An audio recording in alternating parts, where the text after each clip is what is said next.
Hey guys, so this is gonna be my first video on this series on the different monsters that Dauntless has to offer. And well, I believe in Fashionscape, so I hope you guys don't annoy me on that.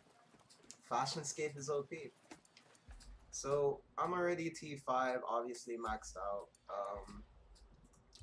I'm gonna start off with the very first bosses, and just to show you exactly how they play out.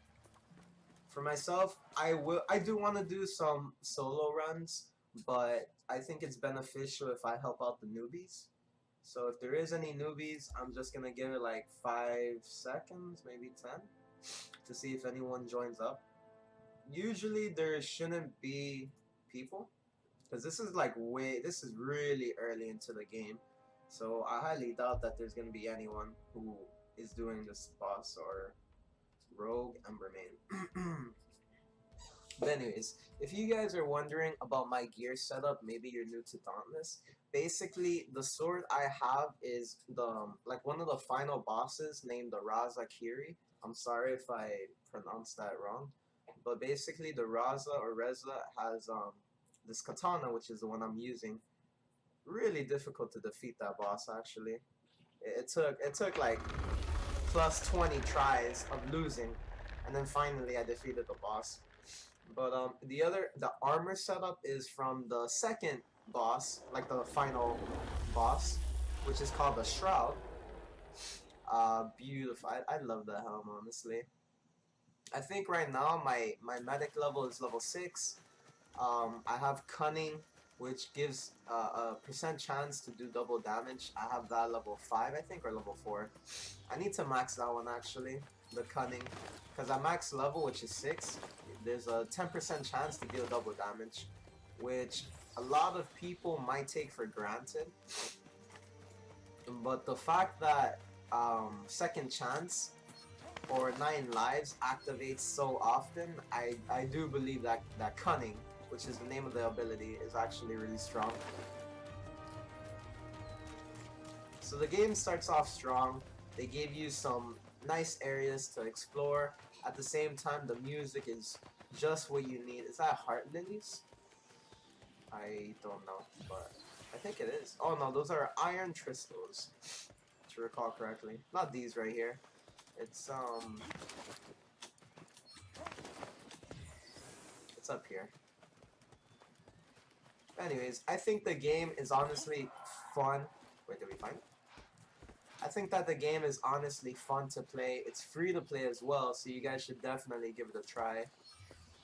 If you want to have gear like mine, it takes a while. Damn, I thought these were iron crystals. Feels bad.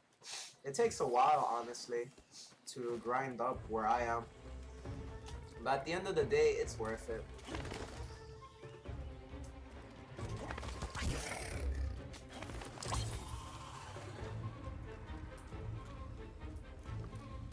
You can knock him back if you time they call it booping, right?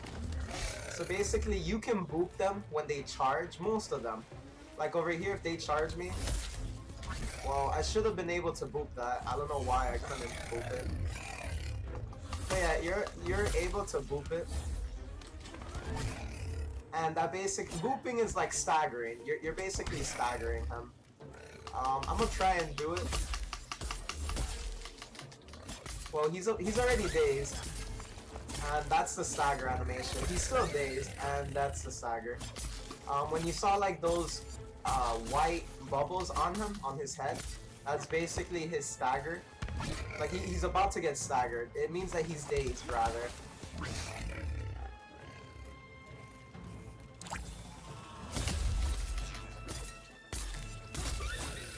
Oh.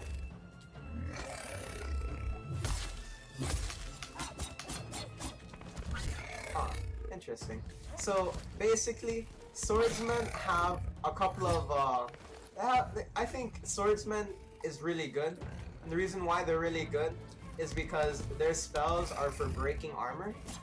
As you can tell, like I broke his tail, I broke his horn, or I ripped his tail and I broke his horn. Basically, swords are meant to break off like pieces of the boss. you know, arms, shoulder pieces, etc. Haha, the tail. They're also meant to inflict wound damage.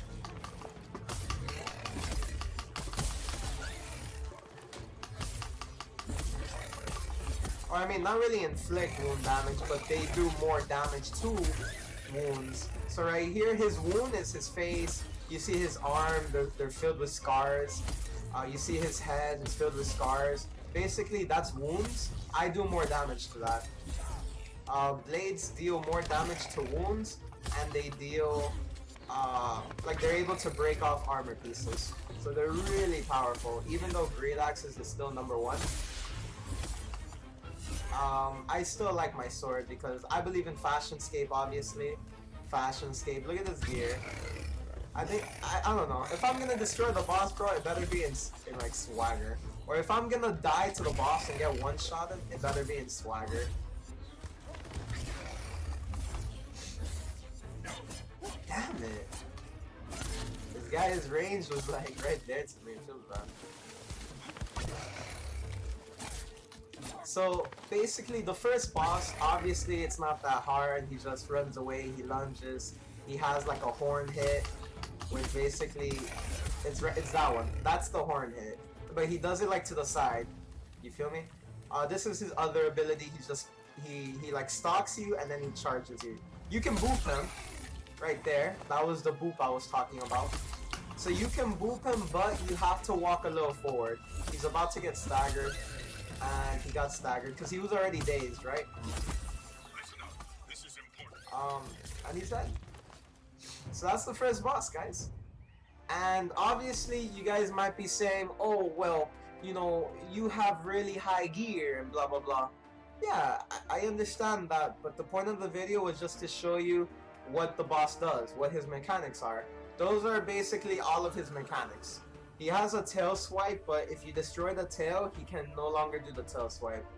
The charge and the like knockups that he has, they are with his horn, the nose, like that nose horn. If you can destroy the horn, then I mean it just, as you can tell, it's a cakewalk. So anyways, guys, so that's basically the first boss, the Rogue Embermane, from the first tier island. Again, Fashionscape is always upon me. I'm sorry, guys. I really believe in Fashionscape. But guys, thank you guys so much for watching my video. I will continue a series to show you what every boss does and, you know, how I defeat them. Thank you guys again for watching, and be safe, guys.